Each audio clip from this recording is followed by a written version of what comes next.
नमस्कार मित्रांनो, आपण पाहत आहात आपल्या शहरातील महत्त्वाच्या घडामोडींची माहिती देणार चॅनल. आजची मोठी बातमी नागपूरकरांसाठी अत्यंत महत्त्वाची आहे. राज्याचे मुख्यमंत्री देवेंद्र फडणवीस यांनी नागपूरला देशाचे लॉजिस्टिक्स आणि मॅन्युफॅक्चरिंग हब बनवण्याचा विश्वास व्यक्त केला आहे. यासाठी सुमारे 1,000 कोटी रुपयांच्या गुंतवणुकीचा एक्सिस इंडस्ट्रियल पार्क प्रकल्प सुरू करण्यात आला आहे. नागपूरमधील अमरावती रोड परिसरात या मोठ्या एक्सिस ॲडव्हान्स इंडस्ट्रियल आणि मॅन्युफॅक्चरिंग पार्कचे भूमिपूजन करण्यात आले. या कार्यक्रमाला अनेक मान्यवर उपस्थित होते आणि हा प्रकल्प नागपूरच्या औद्योगिक विकासासाठी महत्त्वाचा टप्पा मानला जात आहे.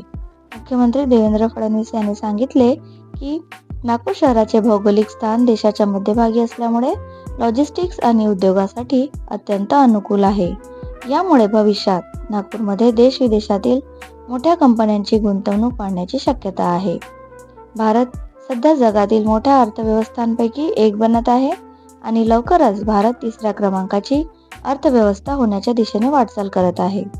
महाराष्ट्रही देशाच्या अर्थव्यवस्थेत मोठा वाटा उचलत आहे. महाराष्ट्राची अर्थव्यवस्था $1 ट्रिलियन पर्यंत पोहोचवण्याचे उद्दिष्ट राज्य सरकारने ठेवले आहे. या उद्दिष्टपूर्तीसाठी अशा प्रकारचे औद्योगिक प्रकल्प महत्त्वाची भूमिका बजावणार आहेत.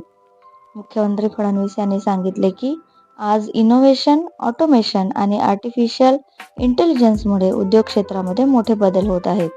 उत्पादन प्रक्रिया अधिक वेगवान आणि कार्यक्षम बनत आहे. म्हणूनच तंत्रज्ञानाचा वापर आणि कौशल्यपूर्ण मनुष्यबळ हे विकासाचे खरे सूत्र आहे. नागपूरचे स्थान लक्षात घेता हे शहर लवकरच नेक्स्ट जनरेशन लॉजिस्टिक्स सेंटर म्हणून ओळखले जाईल. या औद्योगिक पार्कमध्ये उत्पादन आणि सप्लाय चेन संबंधित उद्योग एकाच ठिकाणी विकसित होणार आहेत. यामुळे नागपूरमध्ये मोठ्या प्रमाणावर रोजगाराच्या संधी निर्माण होण्याची अपेक्षा व्यक्त केली जात आहे.